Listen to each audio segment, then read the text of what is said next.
안녕하세요. 자기계발의 진심인 리치아야입니다.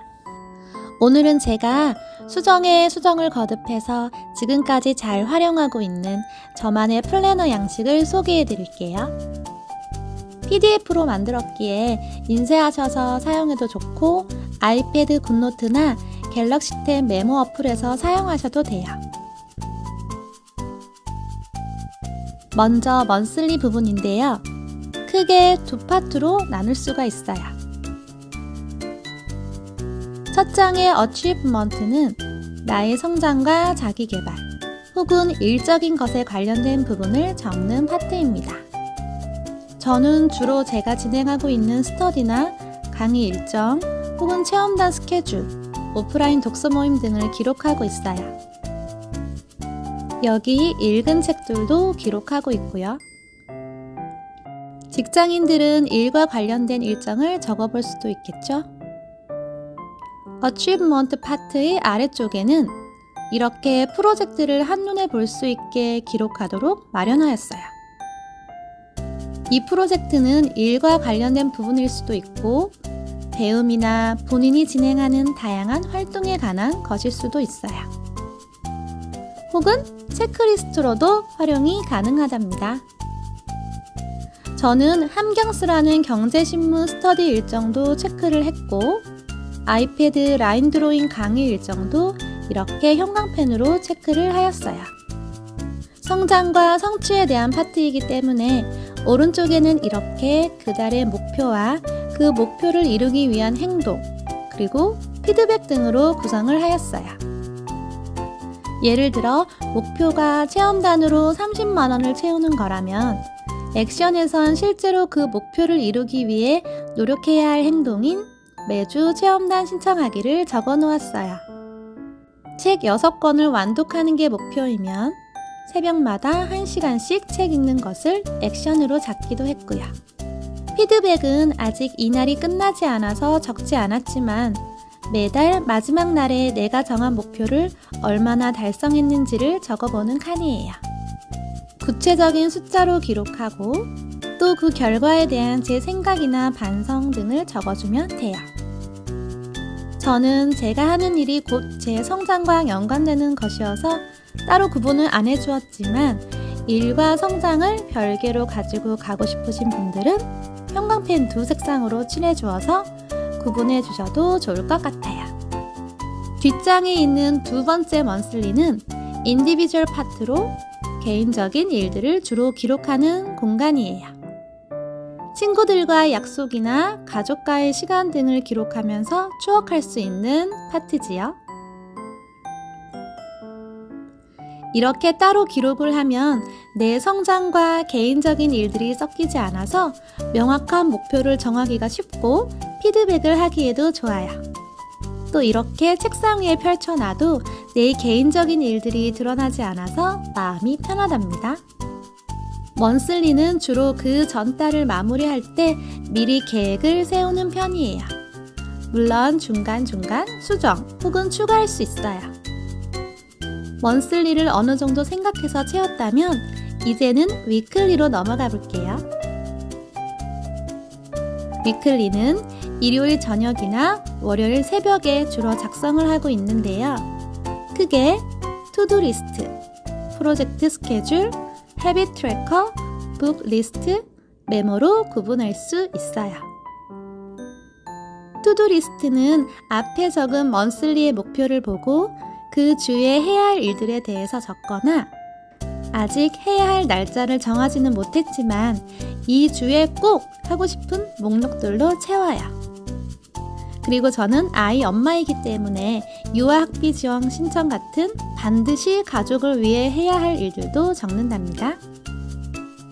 먼슬리에 있는 프로젝트 스케줄이 전반적인 큰 틀을 표시하는 거라면 위클리에 있는 프로젝트 스케줄은 프로젝트라는 틀 안에서 요일별로 해야 할 일들을 정리하는 칸이에요. 하루에 끝낼 수 없는 일들의 순서를 정해서 대략적인 시간을 배분할 수 있어요. 여기 적혀진 것을 참고해서 데일리 할 일 목록에다 옮겨 적을 수도 있고요. 저처럼 강의나 스터디 말고도 직장에서 관련된 일이라든지 가족 해외여행과 같이 가족에 관련된 것들도 순서를 기록할 수가 있어요. 헤비 트래커는 제가 생각하기에 정말 매일매일 해야 하는 루틴들을 기록하려고 만들었어요. 새벽 기상, 운동, 독서, 영양제 챙겨 먹기, 가계부 작성, 감사일기 쓰기로 만들었는데 필요하지 않다고 여기는 부분은 삭제하고 내가 필요한 것들로 채우시면 돼요. 그 주에 내가 정한 루틴을 얼마나 수행했는지 한눈에 볼 수가 있답니다. 북 리스트는 그 주에 읽고 싶은 책이나 읽은 책들을 기록하는 공간이에요. 다양한 독서 관련 책들을 읽으니 한 권의 책을 쭉 보는 것이 아니라 여러 권의 책을 함께 읽는 병렬 독서를 많이들 추천하시더라고요. 그래서 저도 일주일에 4개에서 5개 정도의 책을 정해서 조금씩 나눠서 동시에 읽고 있어요. 이렇게 읽으니 훨씬 더 많은 책들을 읽게 되는 것 같아요. 일주일에 4권씩 읽으면 한 달에 18권 정도의 책을 읽게 되는 셈이니까요. 물론 책의 개수보다 얼마나 깊이 읽느냐가 중요하지만 지금의 저는 다양한 독서가 더 도움이 되는 것 같아서 칸을 여러 개 마련했어요. 마지막 메모 칸에는 자유롭게 기록하시면 되는데 저는 주로 그 주에 먹고 싶은 식단을 기록하고 있답니다. 이번엔 데일리로 넘어가 볼게요. 데일리는 주로 그날 새벽에 일어나서 하는데요. 데일리는 여기 맨 위에 확언을 적는 칸을 따로 마련했어요. 구체적인 숫자로 기록하면 좋고 과거형으로 마치 이루어진 것처럼 해야 한다고 해서 이렇게 매일매일 적고 있어요. 그리고 잠시 눈을 감고 이루어졌을 때의 시점에서 시각화를 합니다. 여기 하이라이트 부분은 오늘 해야 할 일들 중 가장 중요하게 생각하거나 큰 이벤트들을 적어요. 이건 반드시 해야 해. 이런 느낌으로요. 데일리에 해야 할 일들을 적을 때는 위클리에 적었던 것들을 바탕으로 먼저 작성하시면 돼요. 데일리에서 가장 큰 부분을 차지하고 있는 플랜, 두 파트를 살펴보시면 이렇게 크게 4개로 나뉘어 있는 걸 볼 수 있답니다. 저는 하루를 4개의 커다란 블록으로 보고 있기에 이렇게 시간을 나누어 보았어요. 첫 번째 블록은 새벽 시간으로 4시부터 8시까지, 두 번째 블록은 8시부터 12시 30분까지, 세 번째 블록은 12시 30분부터 오후 6시까지, 마지막 블록은 오후 6시부터 10시까지로 구성해봤어요. 그래서 그 해당하는 시간 블록에 해야 할 것들을 생각해서 순서 없이 적어요. 새벽에 할 수 있는 일과 오후에 할 수 있는 일들이 서로 다르더라고요. 그렇다고 시간을 미리 하나하나 정하다 보면 시간도 많이 걸리고 생각처럼 그 시간을 지키기가 쉽지 않아요. 그래서 저는 이렇게 4-5시간을 묶어서 그 안에 해야 할 일들을 묶어서 적기 시작했어요. 그러면 꼭 정해진 시간에 해야 한다는 부담감도 없고 타임 블록별로 성격이 다르기 때문에 내가 해야 하는 일들을 더 명확히 구분하고 시간 배분을 할 수 있더라고요. 먼저 해당 블록 타임에 해야 할 일들을 순서 없이 적어요. 그 다음 형광펜으로 구분을 해줍니다. 저는 크게 일과 성장을 하나로 묶어 노란색 형광펜으로 표시를 했고 개인적인 일이나 가족과 관련된 일을 하나로 묶어서 연두색 형광펜으로 표시를 했어요. 이렇게 따로 구분을 하면 내가 하루 동안 나를 위해서 얼마나 많은 시간을 할애했는지도 알 수 있고 가장 중요한 장점이 시간을 효율적으로 사용할 수 있다는 거예요. 우리가 일을 하다가 개인적으로 업무를 보고 또 일을 하고 이거 했다 저거 했다 성격이 다른 일들을 번갈아 가며 한다면 효율성이 떨어지는 경우를 많이 겪었을 거예요. 그런데 이렇게 구분을 하면 비슷한 성질의 할 일들을 묶어서 한 번에 처리를 할 수가 있어요. 새벽에는 주로 성장에 관련된 거라 거의 대부분 노란색인데 여기에도 우선순위를 정해줍니다. 이건 쉽죠? 그런데 이렇게 노란색과 연두색이 섞여 있는 블록이 있어요. 그러면 연두색은 연두색끼리, 노란색은 노란색끼리 묶어준다는 생각으로 어떤 파트를 먼저 할까를 고민을 해요. 이날은 아이들 관련된 것들을 먼저 하는 게 좋겠다고 생각해서 연두색 파트를 먼저 우선순위에 놓아서 이 연두색 파트에서 1번, 2번으로 우선순위를 표시해 주었어요. 그리고 그 다음으로 나머지 노란색 파트에서 먼저 해야 할 순서를 이어서 적어줍니다. 이렇게 3번, 4번. 다시 보시면 이렇게 적혀진 순서대로 우선순위를 정하는 것이 아니라 이날은 제가 성장을 우선순위로 두고 싶었나 봐요. 노란색 파트에서 먼저 1, 2, 3 우선순위를 나누고 그 다음 연두색 파트에 4, 5를 기록한 걸 보실 수 있어요. 물론 반드시 이 순서대로 해야 해 라고 하기보다는 우선순위를 정해놓으면 일을 할 때 더 능률도 오르고 중요한 것이 무엇인지를 제대로 알 수가 있어서 그냥 적는 것보다 훨씬 시간을 알차게 보낼 수 있더라고요.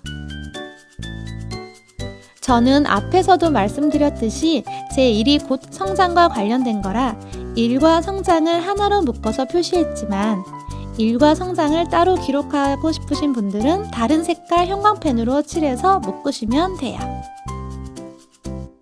자, 이제 플랜, 즉 계획을 세웠으니 실행해야겠죠?